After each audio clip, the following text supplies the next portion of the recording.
I'm joined by Ben, who is a senior producer of Batman Arkham Origins. This is the new one out by Warner Brothers, and this is fun because it's taking it back before the other games now. Yeah, exactly. It's we like to call it an early career Batman story. It takes place about 5 years before Arkham Asylum, and roughly speaking, the second year of Batman's career. So he's good, but he's not yet the great Batman. He doesn't have the black belt in being Batman that he had in some of the later games. And that's really fun for us to play with because he still sort of makes mistakes, but when he makes mistakes, he makes awesome mistakes because he's Batman. And he's got lots and lots of money. I've noticed looking at Batman, he looks a little bit different this time. He looks more buff. Yeah.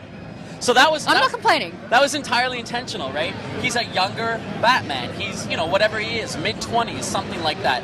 We wanted him to have a very powerful physique, but I think what you're also picking up on is the suit itself. Yeah. This is his first suit, right? He doesn't yet have his carbon tech nanofiber, you know, whatever suits that he spent $1 billion on using Wayne Tech. He kit bashed this himself. He put together a jumpsuit, he, bolted on some armor plating onto it, and I think that also definitely adds to that sort of physique that you're noticing. And we like that because it shows that he hasn't yet created that super svelte, skin-tight suit with bulletproof and all of that kind of thing. It has the functionality, but it still looks a little bit handmade, and that was definitely intentional. Well, it is the origins, it is the beginning of all of this. We see some new different faces, some different villains as well. Exactly. One of them scary as.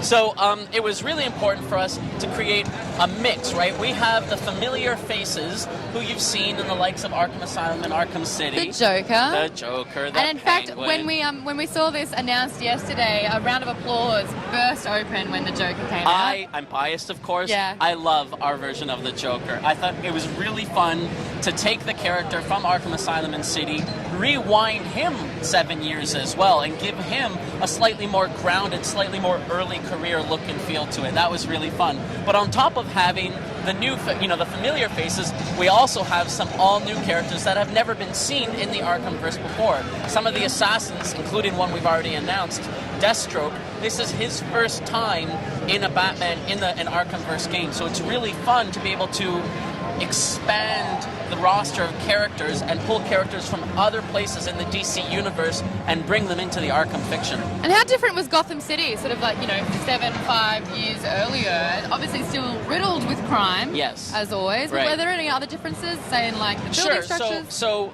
the game has 2 major islands. Our world is more than twice the size of Arkham City. We have North Gotham and South Gotham, and they're connected by a bridge, all of which is fully, it's all full gameplay. There's no loading. You can navigate from one end to the other, complete, straight through.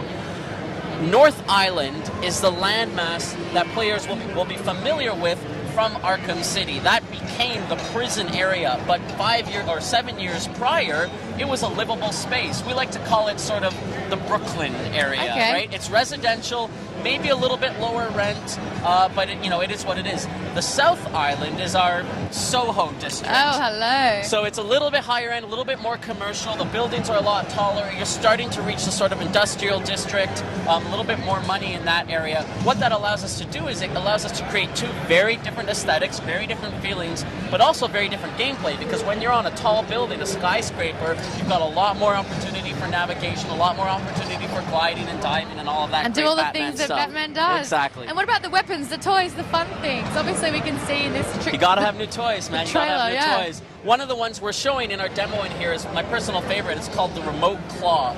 So it's a gadget, it's a gadget that basically allows you to attach 2 things together and then pull them together. So you attach it and it pulls 2 things together. So it'd be like, choo, choo. Yeah, exactly. And then we'd knock out the thugs smack their heads together. Yeah. You attach a thug up to a gargoyle and he goes flying up into the air. You can create new paths that you can navigate through. It's a really fun toy. Oh, okay, so if we're playing favorites, Joker and the Claw. Yes, indeed. All right. And what's your big sell on this? Why should people play this game? Oh, there's a lot of reasons. I guess, you know what, for your audience, here's what I'll say. We invested really heavily in making sure that we are telling a fantastic story.